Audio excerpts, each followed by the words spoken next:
Hi, welcome to my channel. First of all, thank you very much for anybody, excuse me, who watched my last video. I was doing it on my own phone, which I'm doing now. Seemed to get well received. I didn't get as many views as I normally do for my shorts, which is fine, I know that, but I love doing this format. It's more personal, you fill up the screen more, and you can talk a lot more, which is something I like doing when I can. So today's theme is Bruce Lee. I'm trying to go through chapters I might have put on in the past, but maybe not like this format. So I thought I'd do a bit of reminiscing, really. So in the late 80s, I was bit of not a lad. I was very lost. I didn't know what I was doing. Disgruntled. I didn't know if I wanted to be around, to be honest. I just felt lonely, lost. I didn't feel suicidal. I just didn't know where my life direction was going. So I decided to take up, my parents are split up as well. So I was about, I can't remember how old I was now, but I was still in my 20s. So I started training, doing Kuk Sool Won, martial arts, a Korean one. I was bloody awful, I must admit, but I did make my best friend that I've had ever since. We don't see each other enough or communicate enough. And the way I've been feeling lately, I'm not wanting to talk to anyone, but I know he's there and he knows who he is, and I love him to bits. He's my brother. So not biologically, but he's my brother. He's always been there for me, and I for him. So anyway, that's another story. Yeah, so we both did that together. We were all right. You had the cocky people who thought they were better than everyone else, and like kickboards straight away. You could tell they were like put all their money into doing it. I had a job, a life of sorts, but yeah. So I just went trained. As I say, I wasn't really that good. The gi was nice. It was nice and black. I did break the board. Me and my mate practiced endlessly. Like we felt cock a hoot at the end of it. Our instructor was a really, really proper Korean martial artist. He'd come around and he'd tie your belt to make sure it's proper. He wouldn't humiliate you, but he would, uh, make you take pride in what you were. We were just scruffy London lads.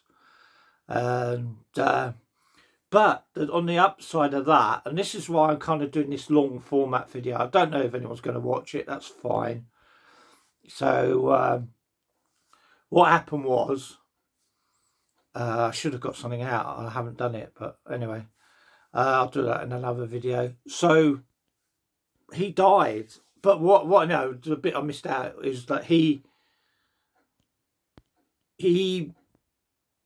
came out for dinner. Like we went to Chinatown with him, just me and my mate. He didn't go out with everybody else, but we formed a relationship with him. Whether he felt like he was a father figure, I don't know. But we got on really well away from the martial arts side, in the sense that we're going here talk. If you go to Chinatown, go where the Chinese people eat, not where the tourists eat, because you get better food. And we always got treated well in Chinatown. Again, there's loads of stories, but I'm not going to bore everyone with them. I'll do another video at some point. And so this all stems from my love of Bruce Lee, really.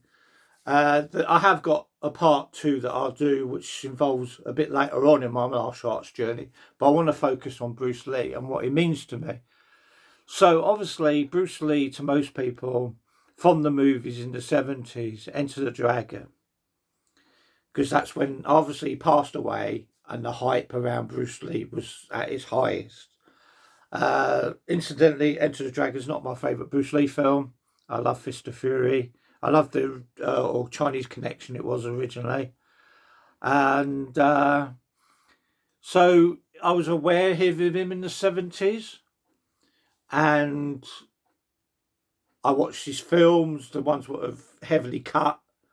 I used to go to my video shop and go downstairs to, you had the adult films to that side and the martial arts, Jackie Chan, Bruce Lee, all on the other side. And the main films were always upstairs. So I used to spend a lot of time. I wasn't interested in the adult. I just wanted the martial arts. I just put it out there. And, so I got to see some wonderful films. Though they were cut at that time, you didn't really bother. So the first film I saw Bruce Lee was Way of the Dragon. And that's slowly become one of my favourite films. And, so like, obviously I've just picked this up. This is Marlowe. I haven't watched it yet. I'm saving it for a good day when I feel up to watching films. But as I say, that's another story. But I'm really looking forward to that. Obviously, I got it because it's got Bruce Lee on the cover. And there's only a couple of scenes, as far as I know, from watching Stripey Rambles and Charles Daniamo, my favourite YouTube Bruce Lee channels. So... And Hector Martinez when he puts Bruce Lee stuff on. Though I like him anyway. So I bought this, so I've got that to watch. And obviously you had the Arrow box set. I've owned this twice. I mean, I don't dip into it that often because I've watched them so many times. But there's loads of documentaries and stuff like that, which I love anyway. That's a problem with me. I've got a brain that never stops, which that's what I'm getting help with. It just doesn't cut off, literally. It just goes, even if I'm asleep, I'm thinking. But anyway, so like books I am reading at the moment, I am reading that one, Discipline of the Dragon, Reflects on Bruce Lee's student Jesse Glover. I'm really enjoying that. As I say, I've been really lazy lately reading. I do like biography books. But my problem is I tend to be influenced when I see them on TV. You've got to have, the latest book coming out about Bruce Lee, which is not true, but I do anyway because I love reading about him, especially from students of his, and like that. So I've got a few Steve Kerridge books here. I'm waiting for The Dragon to be released on paperback because obviously in hardback it was very limited, and for a limited market of people, golded edges and stuff like that, which is fair enough. The picture quality is brilliant, but hey ho, I'll wait for it to come out on paperback. So I've got a few Steve Kerridges. Stripey influenced me buying this one. I've got the Ben Logan book coming. I've got my obligatory plate. I haven't got a big Bruce Lee collection. I'm more of a doer than a collector when it comes to Bruce Lee. I like to follow his philosophy on life and that. Whether good or bad, I mean, he was a human being at the end of the day. I'm sorry to say that, but he was. He's made like everybody else. So he had his flaws, which... when you take away, I mean, at the time I was very vocal about the drug letters and stuff like that. I was younger, and also I was not informed properly. And, Bruce Lee will always have here in my heart because he's the one who influenced me into going to martial arts, going into training, feeling good in myself. So that all aside from, when you watch a movie, you go, oh, that was a great movie.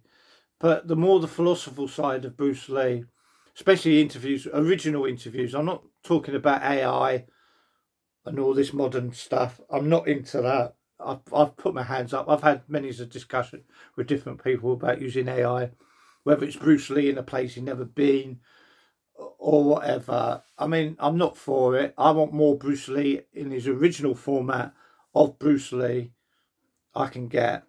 I'm not into remaking Game of Death with AI or modern technology. It didn't happen. Leave it rest. We got what we did. We love bits of it. We don't love bits of it. That's part of life. Nothing's perfect. You can't make anything perfect. Sometimes the flaws are what make us, as fans of anyone or in life, we've all got flaws. If you take them away and make everything perfect, there's nothing worth living for, because we'll all be just robots. But anyway, so yeah, so I'm reading up a lot about him. Got records. As I say, I've got a few books, got a few statues. This is my favourite being, because my wife bought me this a long time ago, and the Bruce Lee collector was selling off all his stuff, so I got that, the plate. I got this not that long ago, Bruce Lee. I've got the Way of the Dragon one by Star Ace, and yeah, so them chuckers didn't come with it. Yeah, so that's like a few things to say. I love Bruce Lee. I'm not like I have to have a shrine to him.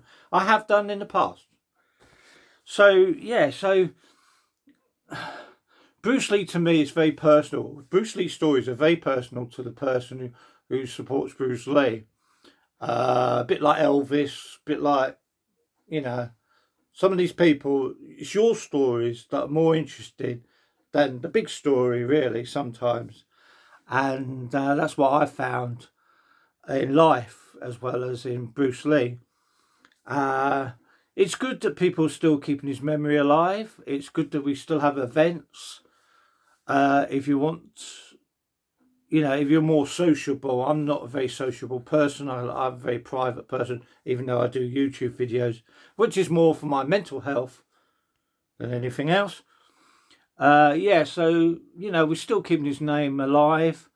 But I think we have to put everything into perspective. You can't, he's not here now. He's not seen that. I know there's photos out there. I mean, artworks, for example, you know, he didn't post for that, but that's artwork. That's someone's, you know, an artist's done that. Whereas I think sometimes when you have a photo or something like that and you put somebody in a place they've never been, I'm not a prude, but I don't like that, because you're changing history. But that's life. People do it that way. I can't complain. I still like watching the content and stuff like that. So moving on to 2026, really. So Bruce Lee has always been, I've always wanted, I'd train myself in nunchuckers. No good. I hit myself more than I actually get them to move around, which is fine because I get fun out of it. It makes me laugh and stuff like that. Yeah, so upcoming things. Obviously, you've got Bruce Lee, Steve Kerridge. Stripey Rambles is the online social media promoter for this show. I mean, there's no doubt about it. Stripey Rambles is connected to Steve Kerridge and his enterprise. I mean, that's what he's there for, really. I mean, I love him for his other stuff on his own channel, Stripey Rambles channel. I like his more fan-based content where he talks to fans and gets comments from fans about certain things, not so much the promotional side. But brilliant cover. I love the pictures. I mean, there's no doubt about it. Steve Kerridge knows his stuff. I mean, do you know what I mean? He knows. And the quality of his pictures are second to none. Yeah, and I don't mind that artwork because obviously that's an artist's impression or taken, you know, or it's an image of Bruce Lee as Bruce Lee would be. That's just me. But yeah, there's loads of people going. I'm looking forward to, I mean, I won't be going. But it'd be nice to see Stripey's of, you know, the event. I mean, I do like behind the scenes stuff there. Not so much what they go to watch, because a lot of it's, you know, a lot of it's original, but then you might get a bit of AI in it. Nothing for me, that. But yeah, so that's my little Bruce Lee story. It's been there all my life, from the 70s as a young child through the 80s, which I was more active in the martial arts world. As I say, I'll do another video about that because it's quite interesting. It does connect to Bruce Lee, and you know, somebody who was very important to me, an instructor who was very important to me in my life, and still a friend now. But yeah, so you know, I love Bruce Lee. You know, I don't walk around wearing, well, I do wear Bruce Lee t-shirts, but I don't naturally go around wearing Bruce Lee t-shirts all the time um, in the real world. But I just thought I'd share this little story. It's about 15 minutes long. If anyone watches it, that's great. If not, as I say, I do like putting these formats out. I feel I get more enjoyment out of, you know, displaying everything. And as I say, I'm going to work on the lights. I mean, hopefully this will be a bit brighter when it comes out on YouTube. But I just wanted to say, yeah, this is my little Bruce Lee story of me. And if it takes off, I'll do more films like this. Because I do like it. I do like the proper YouTube format. I do loads of shorts. Most of my films are shorts, which is fine. I don't mind them either. I love doing both. But it's nice to mix it up a bit. Anyway, you lot take care. I love you lots. If you do watch this and you want to consider liking, sharing, that's brilliant. If you want to subscribe, that's even better. Let me know if you like me doing it like this way, or you prefer me doing shorts or stuff like that. And we'll take it from there, really. Because I love doing YouTube and I love talking about things that I'm passionate about. So take care. And I'll leave it there then. Bye for now.